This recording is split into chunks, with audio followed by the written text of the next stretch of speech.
जय हिंद दोस्तों। आज की महत्वपूर्ण कक्षा शुरू करें उससे पहले आपको बता दें कि अनअकैडमी एमपीपीएससी और व्यापम की तैयारी पूरी आपको करा रही है, जिसमें कि आपको daily live class, practice set, revision और आप कभी भी इसको पढ़ सकते हैं। तो इसको फ्री प्लान इसमें लॉन्च किया गया है, आपको कोई भी पैसा नहीं लगेगा और आप 500 प्लस लाइव क्लासें पढ़ सकते हैं। एमपी के टॉप एजुकेटर इसमें आपको पढ़ाएंगे। वीकली फ्री मॉक टेस्ट और फ्री लाइव कुछ 20,000 से ज़्यादा क्वेश्चन की आप ले सकते हैं फ्री में। और T20 फ्री लाइव क्विज है, जिसमें 20 मिनट में 20 प्रश्नों के उत्तर देने पड़ते हैं। प्रतिदिन रात्रि 8 बजे होती है। तो यह फ्री प्लान के अंतर्गत आपको अनअकैडमी में मिलेगा। इसके लिए आपको क्या करना है, प्ले स्टोर से अनअकैडमी ऐप डाउनलोड करना है और एमपीपीएससी सिलेक्ट करके एमपीपीएससी व्यापम पर जाकर के आप यदि फ्री चाहते हैं तो आपको रेफरल कोड में लिखना है सुमित जैन। जैसे ही आप सुमित जैन लिखेंगे बिना स्पेस दिए और अप्लाई करेंगे तो फ्री में आपको ये सब कुछ मिल जाएगा। यदि आप प्लस लेते हैं सब्सक्रिप्शन तो उसके लिए बहुत अच्छे से आपको तैयारी करा रहे हैं। 2020 में जो भी आपकी भर्ती निकली है उसकी पूरी तैयारी, 60 दिन का लाइव क्रैश कोर्स रहेगा। प्रतिदिन इसमें क्लास रहती हैं, प्रैक्टिस सेट रहते हैं, लाइव एमसीक्यू रिवीजन रहेगा, डेली 3 घंटे की आपकी प्रैक्टिस रिवीजन रहेगा।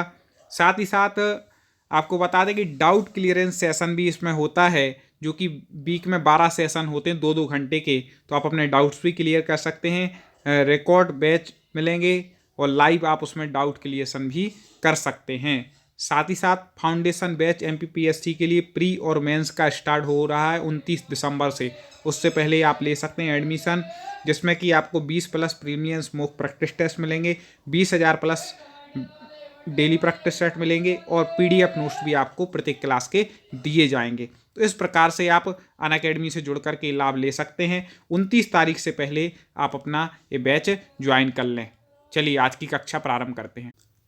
दोस्तों, मैं अमित शास्त्री आज पुनः आप सभी का स्वागत करता हूं। हिंदी व्याकरण के ऐसे महत्वपूर्ण प्रश्नों को लेकर के जो आपकी परीक्षा में आने की प्रबल संभावना है, कई बार पूछे गए हैं, ऐसे उपयोगी प्रश्नों पर हम चर्चा कर रहे हैं। कमेंट को आप खोल लें और हमारे बताने से पहले कमेंट में आपको फटाफट उत्तर बताने हो, अपनी तैयारी का अंदाजा लगाना है। ठीक है, चलिए शुरुआत करते हैं। शत्रु, शत्रु का है पर्यायवाची पूछा गया है। पिछले वीडियो आपने ना देखा हो, अपने पता होगी, अपन ने पर्यायवाची पे चर्चा कर रहे थे, उसी के आगे से आज कर रहे हैं चर्चा। तो पर्यायवाची पूछा है शत्रु का, तो शत्रु का पर्यायवाची होता है अरि। क्या होता है? अरि। हास्य रस का स्थायी भाव क्या है? हास्य। हास्य में क्या होती है? हंसी, हास। तो क्या हो जाएगा? हास। सभी रसों के स्थायी भाव आप आज ही रट लीजिए, 1 नंबर पक्का करना हो तो। केवल 9 रसों के रटने हैं, ठीक है। तो इस प्रकार से आप रट सकते हैं। एक जैसे हम आपका टेस्ट ही ले लेते हैं कि रौद्र का स्थायी भाव क्या है। चलिए बता दीजिए, कमेंट में लिखिए उत्तर। रौद्र का है क्रोध, ठीक है। बीभत्स रस का स्थायी भाव क्या है? जुगुप्सा या ग्लानि, ठीक है। रति किसका स्थायी भाव है? अब रति रस नहीं है, लेकिन ये किसका स्थायी भाव है? रति। तो रति है श्रृंगार रस का स्थायी भाव, ठीक है। ऐसे ऐसे ये सबके याद कर लीजिएगा। निम्नलिखित में ऐसे कौन सा शब्दालंकार नहीं है? ठीक है, 2 है मुख्य रूप से अलंकार, शब्दालंकार, अर्थालंकार। तो शब्दालंकार इनमें से कौन सा नहीं है? जल्दी से बता दीजिए दोस्तों, कंफ्यूज नहीं होना है, याद कर लें। तो शब्दालंकार आपको बता दें कि रूपक नहीं है, ठीक है, क्योंकि इसमें उपमान उपमेय का भाव आता है। अर्थालंकार है, शब्दालंकार नहीं है। स्वर संधि में किसका मेल होता है?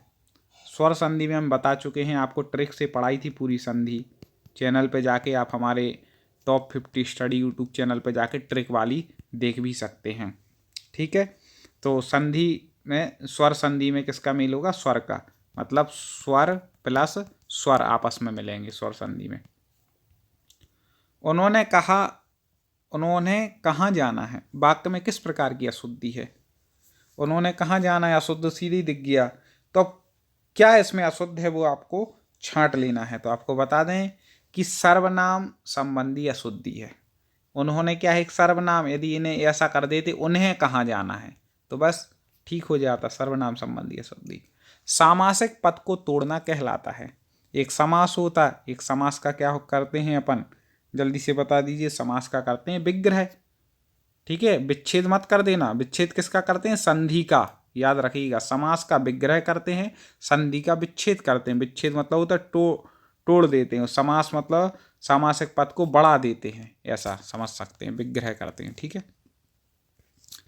निम्नलिखित में से कौन सा शब्द नवीन शब्द का विरोधार्थी है? मतलब नवीन का आपको क्या बताना है? विलोम बताना है। नवीन मतलब होता है नया, तो इसका विलोम क्या हो जाएगा? प्राचीन।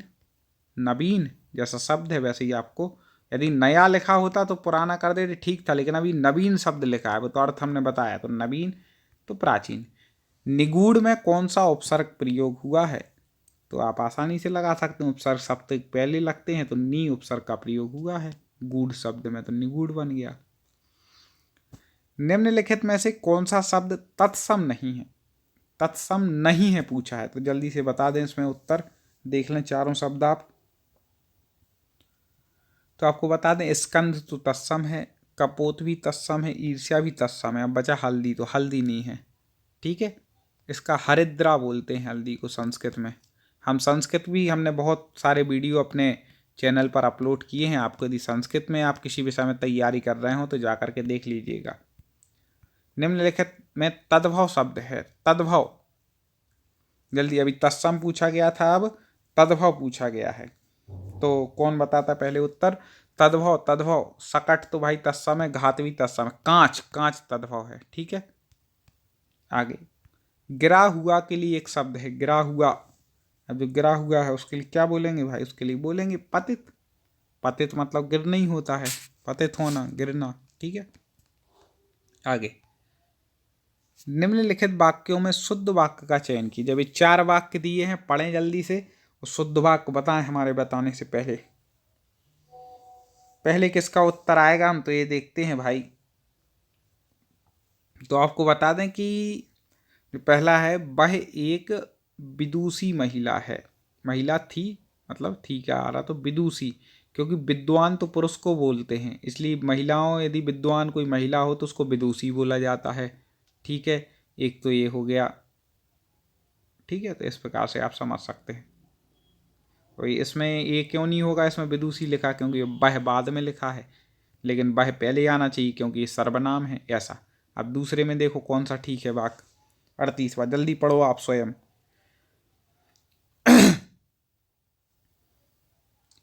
तो देखें, वह प्रमाण सहित अपनी बात बताएगा, यही सही है। ठीक है। अब यहाँ पे बोल रहे सब प्रमाण के साथ, अब सब प्रमाण बोल दिया तो के साथ बोलने की जरूरत नहीं है, फिर सब प्रमाण ही काफी है। ठीक है। ऐसा तो गलत हो जाते हैं, समझना चाहिए हमें कहाँ हो रहा। निम्नलिखित में से दंत ध्वनि है। दंत मतलब जिनका उच्चारण दांत मिल जाते हैं जिनको बोलने में, जैसे बन बोलते ता, था, दा, धा, ना, दोनों दांत आपस में मिल रहा है कि नहीं? क्योंकि तवर्ग पूरा कैसा है? दंत है, हम पहले भी बता चुके। कवर्ग कंठ है। ठीक है। पवर्ग कैसा है? ओष्ठ है, ऐसा ही पूरा। निम्नलिखित में से महाप्राण हैं, तो आपको बताया था कि 2 और 4 महाप्राण कहलाते हैं प्रत्येक वर्ग के। जैसे का के बाद आता है गा तो महाप्राण हो जाता है, सॉरी, का के बाद आता है खा तो महाप्राण हो जाता है, ऐसे, क्योंकि गा तो अल्प प्राण आ जाएगा, तीसरे नंबर पे आता है। ठीक है। तो जल्दी से बता दीजिए दोस्तों। तो आपको बता दें था क्या है? महाप्राण, क्योंकि ता फिर था तो 2 नंबर आ गया। ठीक है। आगे बढ़ते हैं। निम्नलिखित में से कौन सी रचना मैथिली शरण गुप्त कृत नहीं है? मैथिली शरण गुप्त की नहीं है। 3 है, 1 नहीं है। पूरी रचनाएं याद कर लेना इनकी, क्योंकि इनकी रचनाएं पूछी जाती। तो जयद्रथ भद्र, यशोधरा, साकेत, तीनों इनकी फेमस रचनाएं हैं। नील देवी नहीं है। नील देवी इसका उत्तर हो जाएगा। पुरस्कृत पुस्तक हवा में हस्ताक्षर किस साहित्यकार की रचना है? हवा में हस्ताक्षर, जल्दी से बता दें। पुरस्कार भी मिला है इस पुस्तक के लिए, तो डॉक्टर कैलाश वाजपेयी जी की है। किसकी है? कैलाश वाजपेयी जी की। हवा में हस्ताक्षर। ठीक है। कैलाश वाजपेयी जी हवा में हस्ताक्षर कर दे, ऐसे अपने अटल बिहारी वाजपेयी थे ना, कुछ भी कर सकते थे, ऐसे कैलाश वाजपेयी हवा में हस्ताक्षर, ऐसे याद कर सकते हैं, ट्रिक लगा सकते हैं, कुछ भी जो आपको याद हो। निम्नलिखित में से कौन जीवनी है? अब देखें यहाँ पर 4 दी हैं रचनाएं, जीवनी इनमें से कौन सी है? तो आपको बता दें कि आवारा मसीहा, ये क्या है? जीवनी है, और जहाँ तक मुझे याद आ रहा है ये विष्णु प्रभाकर जी की जीवनी है। यदि मैं थोड़ा कंफ्यूज हो रहा हूँ तो आप कमेंट में सही कर दीजिएगा, वैसे मुझे यही लग रहा है उन्हीं की है। साहित्य जनता की चित्तवृत्तियों का संचित प्रतिबिंब है, उक्ति किसकी है? वेरी वेरी आईएमपी ये प्रश्न है, कई बार ये पंक्ति पूछी गई है, किनकी है? तो आपको बता दें कि हिंदी साहित्य को जिन्होंने व्यवस्थित रूप से लिखा, ऐसे हिंदी साहित्य के इतिहास के रचयिता रामचंद्र शुक्ल जी की ये पंक्ति है कि साहित्य जनता की चित्तवृत्तियों का प्रतिबिंब है। दोस्तों लाइक जरूर कर दें, अभी तक लाइक ना किए वीडियो को एक बार लाइक जरूर करें। आगे बढ़ते हैं। द्विवेदी युगीन रचना जय भारत के रचनाकार हैं। जय भारत किसने लिखी? द्विवेदी युग की रचना है दोस्तों, जल्दी से बता दें। तो द्विवेदी युगीन जो रचना जय भारत है, इसके रचयिता आपको बता दें कि कौन है। तो जय भारत के रचयिता हैं मैथिली शरण गुप्त। मैथिली शरण गुप्त ये जय भारत के रचयिता हैं। दोस्तों उम्मीद है आपको पसंद आ रहे होंगे प्रश्न। अगले वीडियो में हम आगे और ऐसे ही महत्वपूर्ण प्रश्नों पर चर्चा करेंगे और आपकी पूरी तैयारी यहाँ पर कराएंगे। अनअकैडमी से यदि आप जुड़ते हैं, एमपीपीएससी प्रीलिम्स की तैयारी कर रहे हैं, तो आपको बता दें कि टॉप एजुकेटर आपको इसमें अध्ययन कराएंगे। साथ ही साथ recorded session 270 plus recorded session सभी सब्जेक्ट के आपको मिलेंगे, और इसी के साथ लाइव डाउट क्लियरेशन भी 28 दिसंबर से शुरू हो रहा है। और सब्जेक्ट वाइज आपके टेस्ट होंगे, 20 प्लस मॉक टेस्ट डेली होंगे, और 60 प्लस प्रीलिम्स बैच की स्टार्टिंग हो जाएगी 4 जनवरी से। तो आप जल्दी से अनअकैडमी में अपनी एडमिशन लेकर के अपनी पढ़ाई कर सकते हैं। और आपको बता दें कि यहाँ पर डाउट क्लियरेशन सेशन 29 दिसंबर से शुरू हो रहा है। वीक में 12 सेशन रहेंगे। एमपी जीके आदि सभी आपके जितने भी जीके के सब्जेक्ट हैं उन सब की तैयारी आपको अनअकैडमी ऐप के माध्यम से कराई जाएगी। ठीक है, तो जल्दी से जुड़ जाएं। एमपी के टॉप एजुकेटर आपको पढ़ा रहे हैं। प्रीमियम कोर्स कंप्लीट हो जाएगा मार्च में, और आपको ऐसे ऐसे एजुकेटर यहाँ पर पढ़ाएंगे बहुत ही सरल भाषा में। आपको हिंदी मीडियम वालों के लिए भी एमपीपीएससी में आंसर राइटिंग का 35 दिन का अलग से कोर्स रखा गया है। तो इस प्रकार से बहुत ही अनुभवी टीचरों के माध्यम से आप जुड़ सकते हैं। आपको क्या करना है कि अनअकैडमी ऐप को डाउनलोड कर लेना है, प्लस पर जाना है और यहाँ पर गेट सब्सक्रिप्शन पर जाना है। फिर आप अपनी स्वेच्छा के अनुसार कोर्स ले सकते हैं। 1 महीने का कोर्स है 14,040 का, 3 मंथ का है 3600 का, और 6 महीने का है 6,480 का, 1 साल का है 7,920, और 2 साल के लिए 11,520 रुपये देंगे। यदि आप चाहते हैं कि आपको 10% इस पर डिस्काउंट भी मिल जाए तो सुमित जैन रेफरल कोड डाल करके आप पे कर देंगे और अपने एमपी और व्यापम के एग्जाम की तैयारी कर पाएंगे।